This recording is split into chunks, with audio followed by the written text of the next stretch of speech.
नमस्कार दोस्तों, मेरा नाम है मनीष कुमार सिंह और आप देख रहे हैं 4 PM महाराष्ट्र। दोस्तों, महाराष्ट्र में एक बड़ी खबर आ रही है और वो खबर है पंकजा मुंडे से संबंधित। पंकजा मुंडे को विधान परिषद की उम्मीदवारी मिली है और भाजपा ने किस वजह से ये बड़ी जिम्मेदारी दी है, ये अपने आप में बहुत ज्यादा इम्पोर्टेंट है, क्योंकि बहुत सारी ऐसी खबरें आ रही थी कि बीजेपी जो है कुछ पदों पर कुछ ऐसे चेहरों को ला सकती है जो बहुत जरूरी था लाना, उनके हिसाब से जो बहुत समय से नहीं हो पा रहा था। अब 4 महीने बाद ही करीब-करीब विधानसभा चुनाव होने जा रहे हैं और भाजपा इन चुनावों में अपनी लोकसभा चुनाव की गलतियों को सुधार कर आगे बढ़ना चाहती है। संभवतः इसीलिए उसने पंकजा मुंडे को विधान परिषद का टिकट दिया है, ऐसा माना जा रहा है। इन चुनावों के परिणाम आने के बाद विधानसभा चुनाव से पहले शिंदे मंत्रिमंडल का विस्तार भी होना है।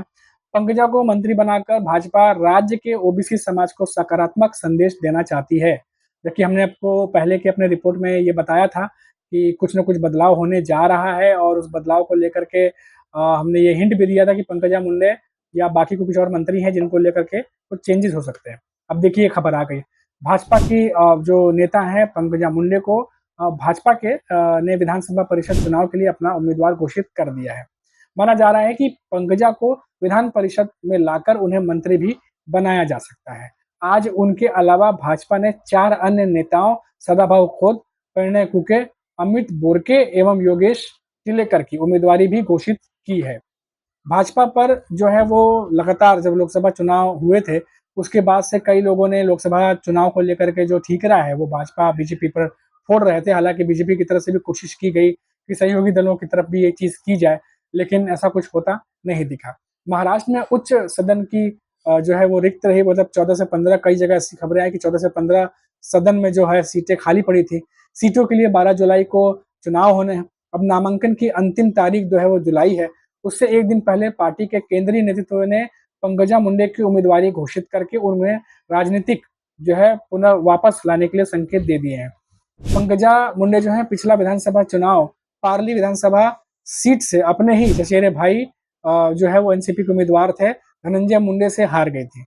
तब से वह अपनी हार का ठीकरा भाजपा नेताओं, खासतौर से बिना नाम लिए देवेंद्र फडणवीस पर फोड़ती आ रही हैं। हालांकि ये खबरें लगातार चलती रहती हैं कि उनके और देवेंद्र फडणवीस के बीच में काफी कुछ जो है वो ठीक नहीं चलता और ऐसी खबरें आती रहती हैं।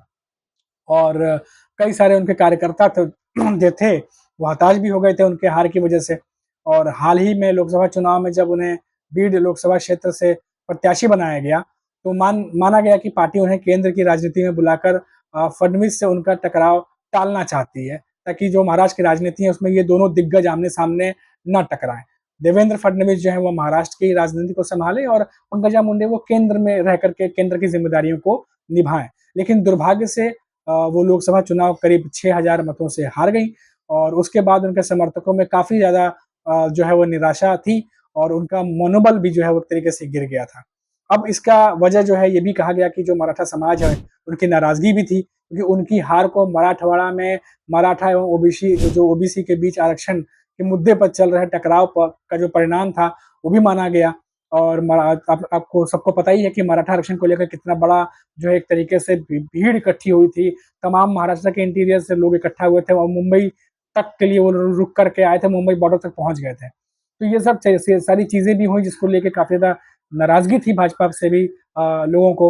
मराठा समाज की बात कर लें, किसानों की बात कर लें, और पिछले लोकसभा चुनाव में आरक्षण के मुद्दे पर भाजपा को मराठा समाज की नाराजगी का सामना ये तो करना पड़ा और अपने पुराने वोट बैंक यानी ओबीसी से भी वह समझाने में नाकाम रही कि उनके कोटे के आरक्षण से कोई छेड़छाड़ नहीं की जाएगी। क्योंकि आपको पता होगा कि जो ओबीसी के जो समुदाय के जो लोग हैं वो लिखित में सरकार से ये बात मांग कर रहे थे कि उन्हें लिखित में दिया जाए कि उनके आरक्षण को कोई नुकसान जो है वो नहीं पहुंचेगा। इन तमाम चीजों को लेकर के सरकार के साथ कई बार उनके बातचीत भी हुई थी और भीड़ में खासतौर से देखा गया कि प्रदर्शन भी हुए, टायर भी जलाए गए थे, ये तमाम चीजें भी हुई थी। अब महाराष्ट्र में वोट बैंक कैसे तैयार करेंगे अगर इतनी सारी चीजें पंकजा मुंडे के खिलाफ हैं और बीजेपी के खिलाफ हैं, तो कैसे कुछ किया जा सकता है। पंकजा के जो पिता हैं स्वर्गीय गोपीनाथ मुंडे न सिर्फ महाराष्ट्र भाजपा के वरिष्ठ नेता थे, बल्कि वो महाराष्ट्र में अन्य पिछड़ा वर्ग यानी ओबीसी समाज का भी एक प्रमुख चेहरा थे। अब बंजारा समाज से आने वाले मुंडे भाजपा के माधव जो समीकरण की महत्वपूर्ण कड़ी थे। अब 1980 में मुंबई में ही भारतीय जनता पार्टी के गठन के बाद से ही महाराष्ट्र भाजपा जो है उसको संभाली थी उन्होंने। धननगर और बंजारी आदि जातियों के साथ लेकर एक ऐसा वोट बैंक तैयार किया था जो कांग्रेस को मजबूत मराठा वोट बैंक की टक्कर ले सकता था। लेकिन हाल के लोकसभा चुनाव में उसका यही समीकरण ध्वस्त होता दिखा।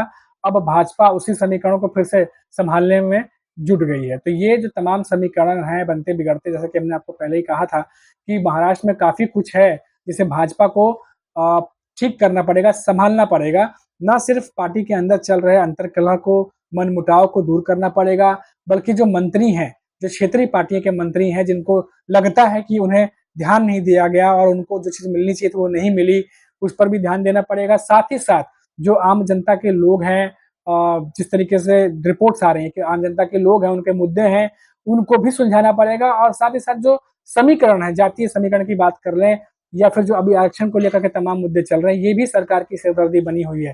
हालाँकि कई सारे ऐसे कदम उठाए जा रहे हैं, हालाँकि कई सारी ऐसी चीज़ें की जा रही हैं, जिससे एक मैसेज जाए महाराष्ट्र की जनता को, ओबीसी समुदाय को या मराठा आरक्षण में जो लोग जो हिस्सा कर ले रहे थे, उनको कि भाई गवर्नमेंट जो है वो बिल्कुल उनके बारे में सोच रही है, उनके बारे में काम कर रही है।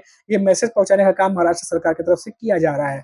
लेकिन इस चीज़ को ध्वस्त करने का काम जो है वो शरद पवार की पार्टी की तरफ से देखा जा रहा है कि किया जा रहा है। क्योंकि शरद पवार लगातार, अब बात कर लीजिए मराठा आरक्षण को लेके, चाहे वो किसानों को लेकर के, मैंने पहले भी रिपोर्ट्स में आपको बताई हैं कि बार-बार शरद पवार महाराष्ट्र के जो सरकार है उसको और दिल्ली की जो सरकार है बीजेपी की, उनको लगातार टारगेट करते हैं और ज़मीनी मुद्दों को उठाते हैं और सरकार को घेरने की कोशिश करते हैं। क्योंकि उन्हें भी पता है कि लोकसभा चुनाव के बाद विधानसभा चुनाव है और ये जो बीच में साढ़े 3-4 महीने का गैप है, ये ही डिसाइड करेगा कि विधानसभा चुनाव में कौन सी पार्टी को कितना फायदा मिलने जा रहा है। क्योंकि लोकसभा चुनाव में भी ऐसा ही कुछ देखने को मिला, जो 2 से 3-4 महीने पहले जो घटनाक्रम महाराष्ट्र में घटे थे, वो सारी चीजें जो है बहुत बड़ा फैक्टर साबित हुई महाराष्ट्र के लोकसभा इलेक्शन में।